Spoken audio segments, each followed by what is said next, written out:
Assalamualaikum, hai. Bersama Syaz kali ni dalam segmen Hot Pelik, Hot Menarik.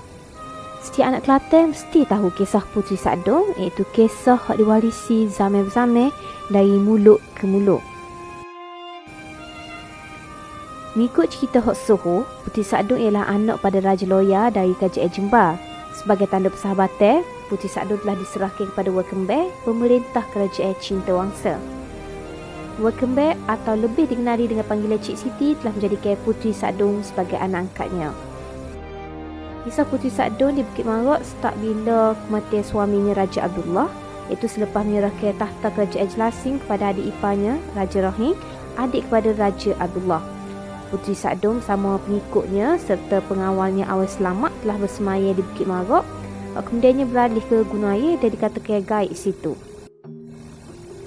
Mengikut cerita turun-temurun dari penduduk setempat, banyak kesan-kesan tinggalan Puteri Sakdong di Bukit Marok.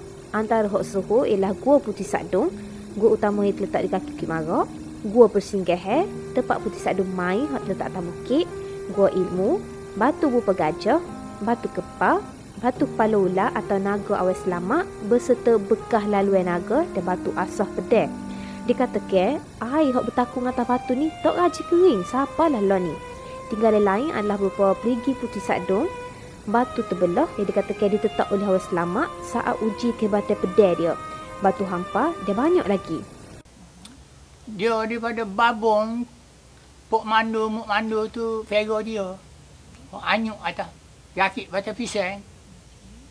Lalu dia besar. Dia mari duduk sini. Lupa itu Cik Siti Wakembe ni.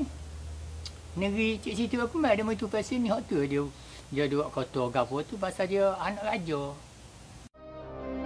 Dikatakan beralih ke Gunung Air sebab ngaju dengan orang kampung hak munah dan juga tidak memulakan barangnya berupa pinggan makuk beg wah hak beliau pinjamkan.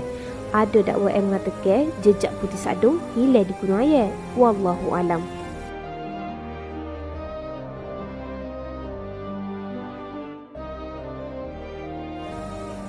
Sekian saja untuk kali ini dalam rancangan Hot Pelik, Hot Menarik hanya di KC TV.